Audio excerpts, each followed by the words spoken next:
고린도전서 14장 20절로 40절 말씀 함께 살펴보겠습니다. 오늘 본문은 교회의 공적인 모임에서 은사를 어떻게 사용해야 하는지에 대해 설명합니다. 바울은 먼저 공적 모임에서 방언과 예언을 사용하는 것에 대해 어린아이처럼 생각하지 말고 장성한 어른처럼 생각하라고 권면합니다. 그러면서 이사야 28장 11절을 인용해 방언으로 말하면 소통이 안 되고 듣는 자가 이해하지 못한다고 설명합니다.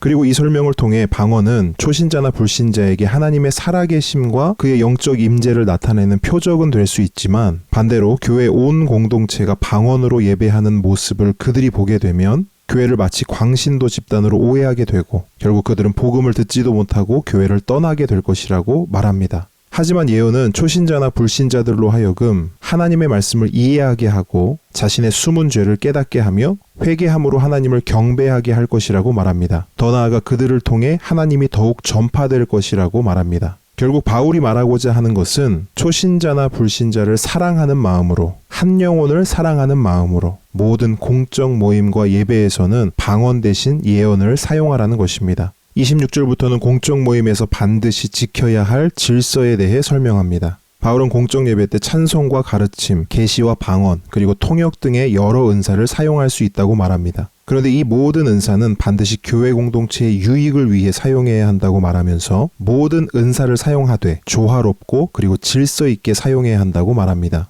그러면서 방언을 사용할 때는 두세 사람이 하되 그것을 통역하는 사람이 반드시 있어야 한다고 하면서 만약 통역할 사람이 없다면 공적 모임에서는 잠잠하고 개인적으로 하나님께 기도나 찬양할 때 사용하라고 당부합니다. 또한 예언을 사용할 때도 두세 사람이 하되 그것을 반드시 분별하라고 하면서 예언을 하는 중이라도 다른 사람에게 성령의 계시가 임하면 말하던 것을 멈추고 다른 사람의 예언을 들으라고 말합니다. 여러 사람이 한꺼번에 예언하면 모임 자체가 무질서해지며 아무도 그 예언을 통해 하나님의 말씀과 가르침을 받을 수 없기 때문입니다. 또한 하나님도 무질서의 하나님이 아니라 화평, 즉 질서의 하나님이시기에 절대로 그렇게 예언의 말씀을 주시지 않는다고 바울은 말합니다. 33절 후반부터는 공적 모임을 무질서하게 만들고 방해하던 일부 여자들에 대해 권면합니다. 앞서 수건으로 머리를 가리지 않는 여자들이 지적받은 것처럼 무질서한 은사 사용으로 교회 모임을 혼란스럽게 만든 여자들도 바울의 지적을 받고 있습니다. 바울은 그녀들의 행동이 예배를 방해했을 뿐 아니라 그녀들의 남편의 권위 또한 실추시켰다고 말합니다.